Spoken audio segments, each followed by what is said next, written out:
ఈరోజు పప్పు పొంగలి ఎలా చేయాలో చూసేద్దాం. నేను ముందుగా బియ్యం కడిగి పెట్టేసుకున్నాను. 2 డబ్బాలు బియ్యానికి 1 డబ్బా పెసరపప్పు.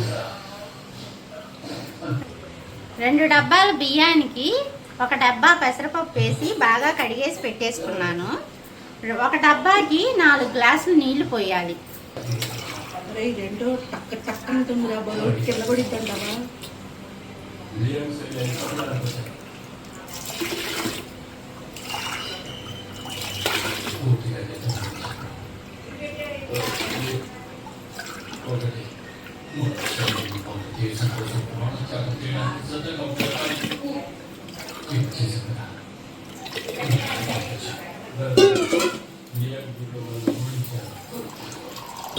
రెండు గ్లాసుల బియ్యానికి 8 గ్లాసులు నీళ్లు పోసానండి. ఇప్పుడు పొయ్యి వెలిగించేసుకొని ఒక 4 విజిల్స్ రానివ్వాలి. ఒక 4 విజిల్స్ వచ్చాక కుక్కర్ కట్టేసుకొని ఈ లోపల చారుకి ప్రిపేర్ చేసేసుకుందాం. ముందుగా కొద్దిగా నీళ్లు బాగా మరగనివ్వాలి. నీళ్లు మరిగాక కొద్దిగా చింతపండు నాననివ్వాలి. నేను పెద్ద నిమ్మకాయ సైజ్ అంతా 10 మందికి సరిపడా చేస్తున్నాను. పెద్ద నిమ్మకాయ సైజ్ అంతా చింతపండు నానబెడుతున్నాను. చింతపండు నానబెట్టి పక్కన పెట్టేసుకున్నామండి. ఇప్పుడు దానిలోకి చారులోకి కావాల్సిన పొడి అంతా తయారు చేసేసుకున్నాం. దానికి కావాల్సిన పదార్థాలు బాండీ వెలిగించుకొని ముందుగా 2 స్పూన్లు నూనె వేసి మనకు 15 మిరపకాయలు,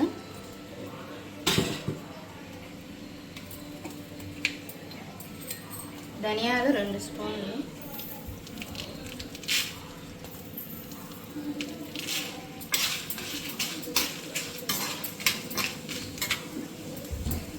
సన్న మంట మీద వేయించుకోవాలి.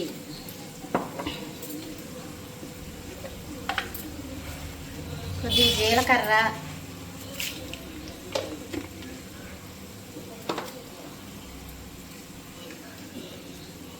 పొడి, మిరియాలైనా వేసుకోవచ్చు. ఈ కొద్దిగా వేగిన తర్వాత చట్నీ పప్పు కొద్దిగా వేయాలి.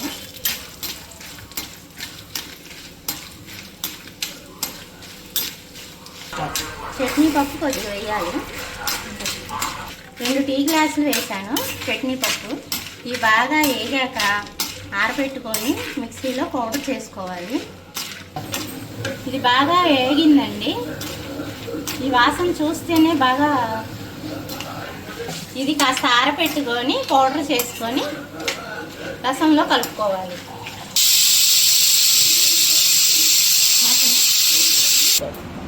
ఇది ఆరిందండి.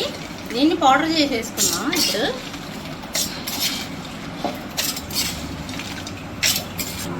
పులుసు పిండుకొని రెడీగా పెట్టుకున్నానండి. ఇదిగోండి, ఇది మిక్సీలో వేసిన పౌడరు. అసలు మంచి స్మెల్ వస్తుంది. ఇప్పుడే నోరు ఊరిపోతుంది. ఈ పౌడర్ని దీంట్లో వేసేసుకొని బాగా ఉండలు లేకుండా కలిపేసుకోవాలి. చింతపండు పులుసులో పొడి కలుపుకున్నానండి. ఇప్పుడు దాన్ని పొయ్యి మీద పెట్టేసుకున్నాము. పులుసుకి కారానికి సరిపడా ఉప్పు వేస్తున్నానండి. మీకు సరిపడా నీళ్ళు వేసుకోండి. నేను 3 స్పూన్లు అయితే వేస్తున్నాను. ఇది పులుసు బాగా మరిగింది. ఈ చిక్కదనం రావాలి. ఇది వచ్చేదాకా మరగనివ్వండి. ఇది అయిపోయింది. పక్కన పెట్టేసుకొని పొంగలికి ప్రిపేర్ చేసేసుకుందాం. ఇప్పుడు ఇది పొంగలి బాగా ఉడికిందండి. అన్నము దీన్ని బాగా మెత్తగా కలదిప్పాలి. ముందుగా తగినంత ఉప్పు వేసుకోవాలి. నేనైతే ఒక 3 స్పూన్లు వేసుకుంటున్నాను. మీరు చూసి వేసుకోండి. ఇప్పుడు దాన్ని బాగా మెత్తగా కలదిప్పాలి.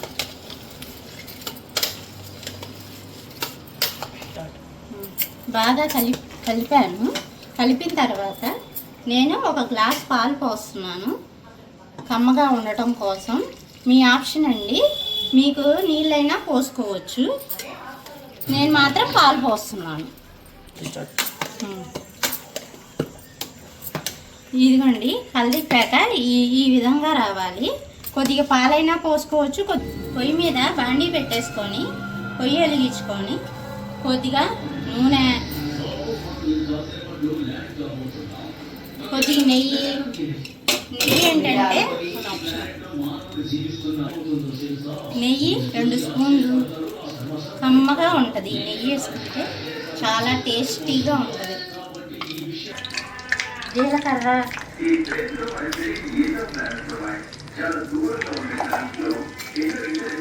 మిరియాల పొడి,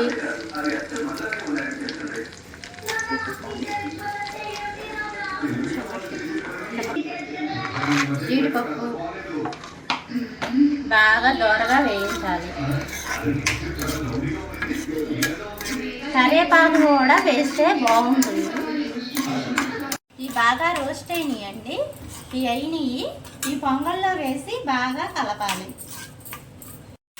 ఈ తాలింపు బాండీలోనే కొద్దిగా వాటర్ పోసి మరగనిచ్చి పొంగల్ని దాంట్లో పోసేసేయాలి.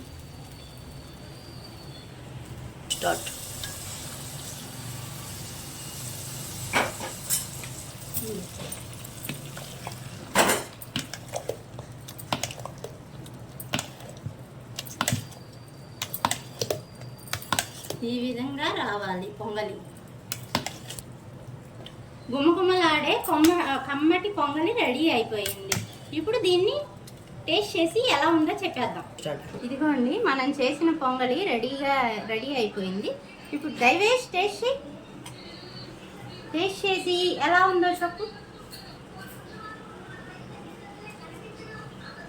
సూపర్.